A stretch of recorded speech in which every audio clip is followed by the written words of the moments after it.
अस्सलाम वालेकुम dear student, क्या हाल सब ठीक है। उम्मीद है सब खैरियत से ही होंगे। आज है हमारा लेक्चर नंबर 3 ऑफ कोर्स 501 का मैथ का। तो सबसे पहले हमने इसमें क्या स्टडी करना है, system of linear equations. Linear equations क्या है?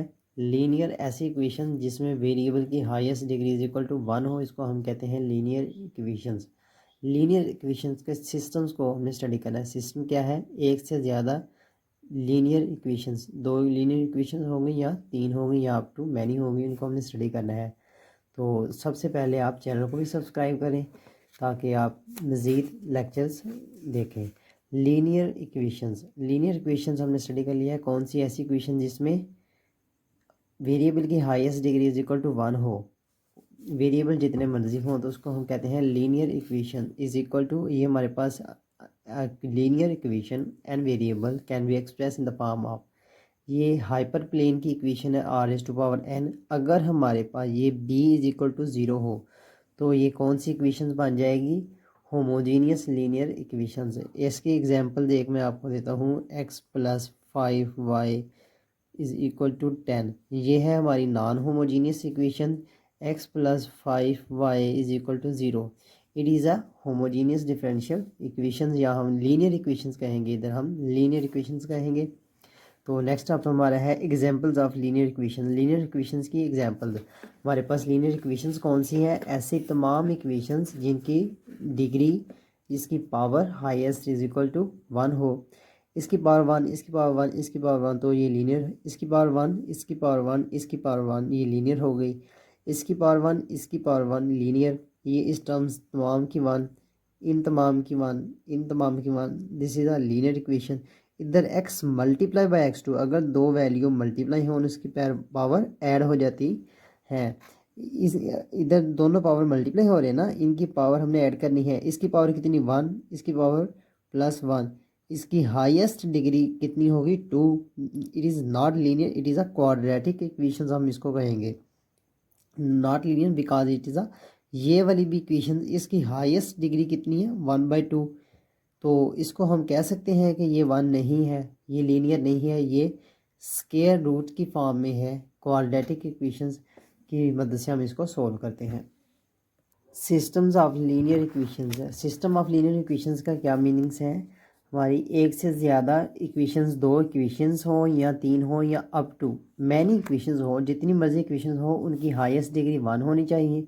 और इनको इकट्ठे स्टडी करने के मतलब को कहते हैं सिस्टम ऑफ लीनियर इक्वेशन। जैसे ये दो इक्वेशंस हैं, ये दोनों इक्वेशंस का क्या है? सिस्टम है, जिसको हमने स्टडी करना है।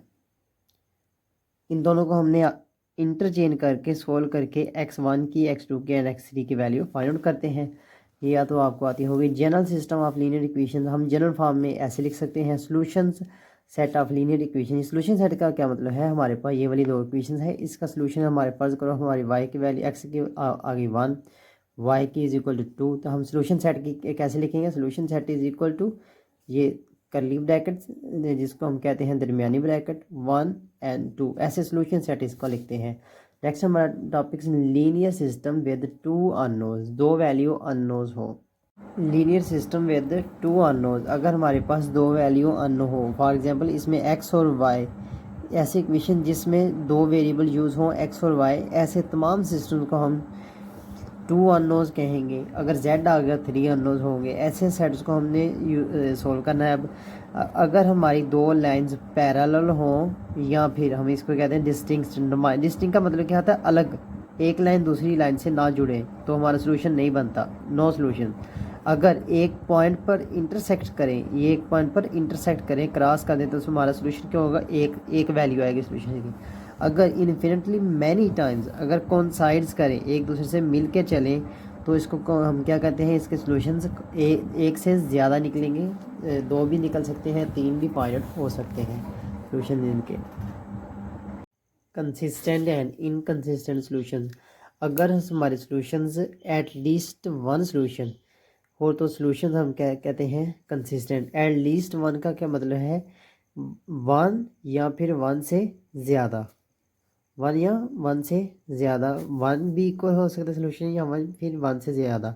इसको हम कहते हैं 2 सोल्यूशन भी 3 सोल्यूशन भी हो तो इनकंसिस्टेंट होगा। अगर कोई भी सोल्यूशन नहीं है किसी इक्वेशंस का तो इसको हम क्या कहते हैं, नो सोल्यूशन।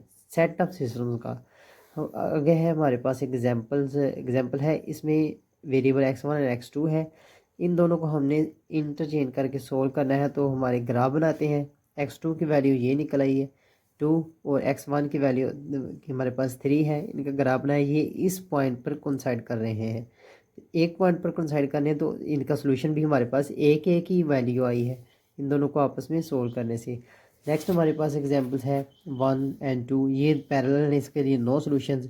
ये एक ही लाइन है सोल्यूशन दोनों की, सेम इक्वेशंस हैं, तो इसके लिए इन्फिनिटली मैनी सॉल्यूशंस इसके होंगे ऐसे सेट्स के। इन ग्राफ को आपने लाजमी समझना है। अगर इंटरसेक्ट एक पॉइंट पर करेंगे तो एक सोल्यूशन, अगर एक ही लाइन आ गई है तो कंसिस्टेंट हो गया तो हमारे पास कितने सोल्यूशन आएंगे, मैनी सोल्यूशन। अगर ये पैरेलल है, एक दूसरे से ज्वाइनिंग नहीं हो रही तो नो सॉल्यूशंस हो जाएगा। Linear system with unknowns 3 unknowns, अगर हमारे पास 3 इक्वेशन 2 भी हो या 3 हो, जितनी भी हो, मगर unknowns x y and z हमारे पास कितने होने चाहिए, 3 होंगे। तो इसको आप स्टडी करें। ऐसी शेप्स होगी सोल्यूशन 0 होगा, ऐसी शेप होगी तो सोल्यूशन हमारा लाइन थ्रू द रीजन। अगर ऐसी होगी, ये तो हमारा प्लेन है, जैसे ये बुक है, ऐसे प्लेन होगी तो हमारा सोल्यूशन क्या होगा, is a solution space is a plane through the regions होगा। तो नेक्स्ट एक एग्जांपल है x minus y is equal to 1 2x plus 6 is equal to plus y is equal to 6। हमने इनको इंटरचेंज करके सोल्व किया तो हमारे पास x की वैल्यू 7/3, y की वैल्यू 4/3। तो एक ही सोल्यूशन हमारे पास आया। सोल्यूशन सेट कितने आए हमारे पास, एक ही। तो इसको हम लिख सकते हैं 7/3 इंटू 4/3। तो ये क्या है, कंसिस्टेंट है। अगर एक ही सोल्यूशन हो तो हमारा यूनिक सोल्यूशन होता है। आगे है हमारी एग्जांपल नंबर 3। इस एग्जांपल्स में आप देखें, इसको 3 से मल्टीप्लाई करें तो नेगेटिव करेंगे, ये दोनों 0 0 बन जाएगा।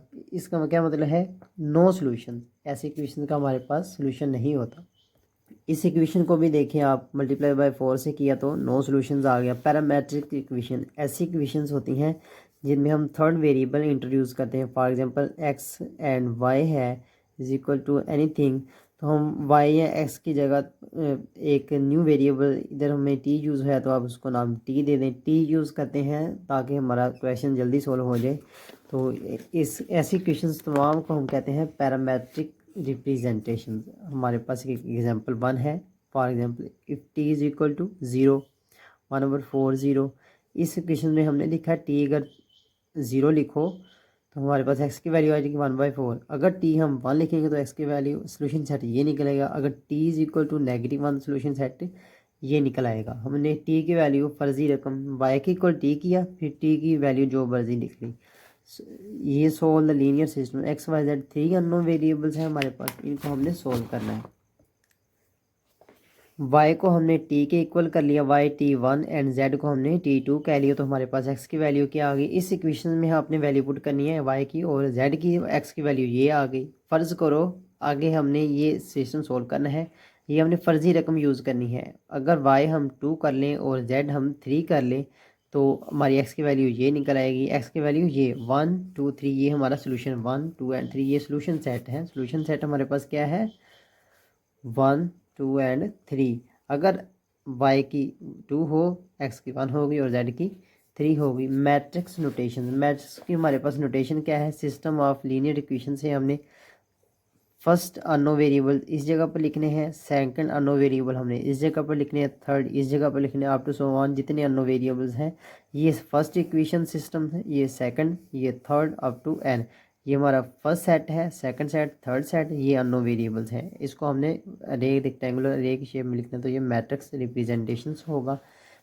और इक्वेशंस के मैटर को इस फॉर्म में, सेट ऑफ इक्वेशंस को इस फॉर्म में चेंज करने को हम क्या कहते हैं, ऑगमेंटेड मैट्रिक्स।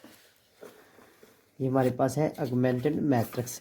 ये राइट हैंड साइड पे x plus y is equal to 10, ये राइट हैंड साइड पर हमारे पास कोई वेरिएबल नहीं है, ये कांस्टेंट है, इसको हम कोफिशिएंट कहते हैं। ये ऑगमेंटेड मैट्रिक्स के एंड पर हमने एक कॉलम्स में लिख देने होते हैं, ऐसे मैट्रिक्स को हम कहते हैं ऑगमेंटेड मैट्रिक्स। अब है हमारा लीनियर से solving a linear system, linear equation को हम देखते हैं अगमेंटेड मैट्रिक्स के ज़रिए कैसे सोल्व करते हैं। ये हमारे पास सक्सेसिव एलिमिनेशन मेथड।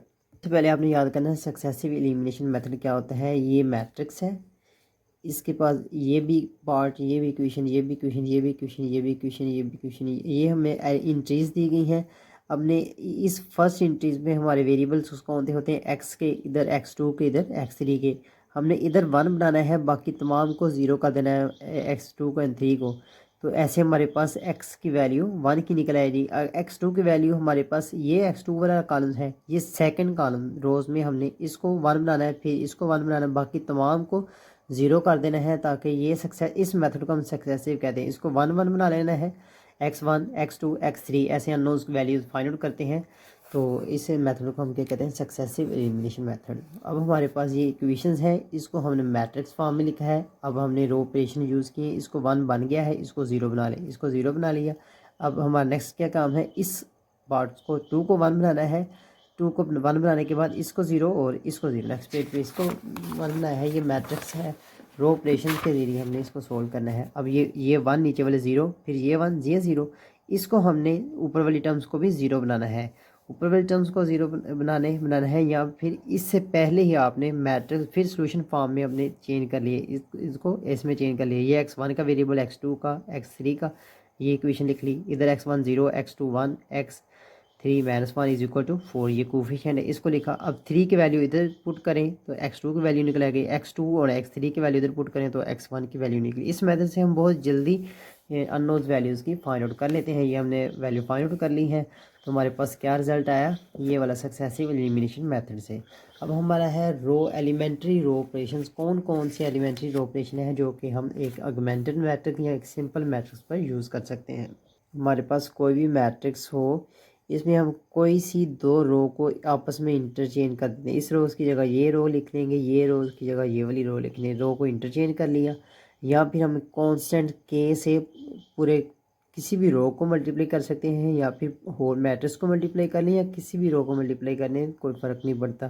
जैसे हमारी इधर हमारी इक्वेशन 2 होती है, इक्वेशन मल्टीप्लिकेशन एग्जैक्टली किसी न किसी इक्वेशंस को हो रही होती है। आप होल को कर लें या किसी को कर लें, लेफ्ट एंड राइट साइड हमारी इक्वल बन जाती है, तो कोई फ़र्क नहीं पड़ता। x + y + is equal to z, हमारी x y साइड सेम रहती है। तो या फिर हम किसी कांस्टेंट से मल्टीप्लाई कर सकते हैं। तो नेक्स्ट है रो इक्विवेलेंट मैट्रिक्स।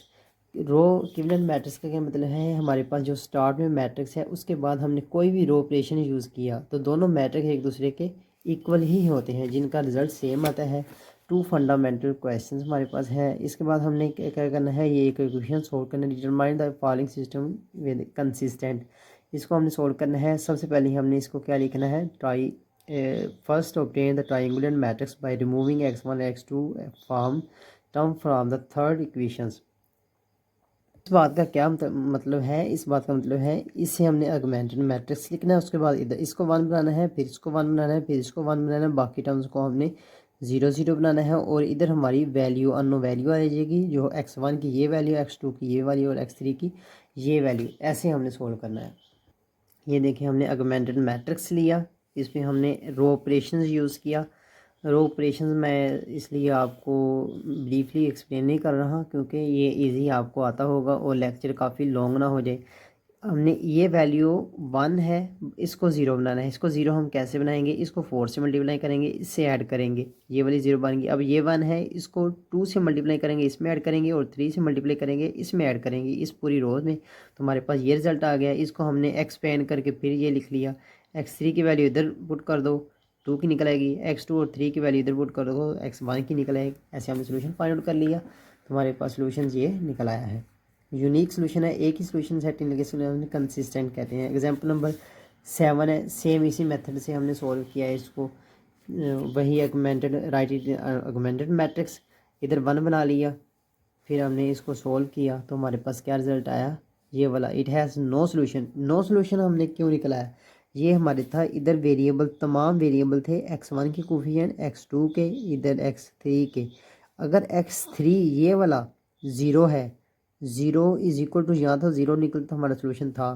अगर 0 नहीं है, 0 is equal to 5/2, it is not possible, ये पॉसिबल ही नहीं है, इसलिए ये ज़ीरो नहीं है, ये हमारा रॉन्ग हो गया। तो हम ऐसे सोल्यूशन को कहते हैं system has no solution, inconsistent. उम्मीद है आपको लेक्चर की समझ आई होगी। तो तमाम स्टूडेंट चैनल को लाजमी सब्सक्राइब करें और हम मिलते हैं नेक्स्ट लेक्चर में। जज़ाकल्लाह।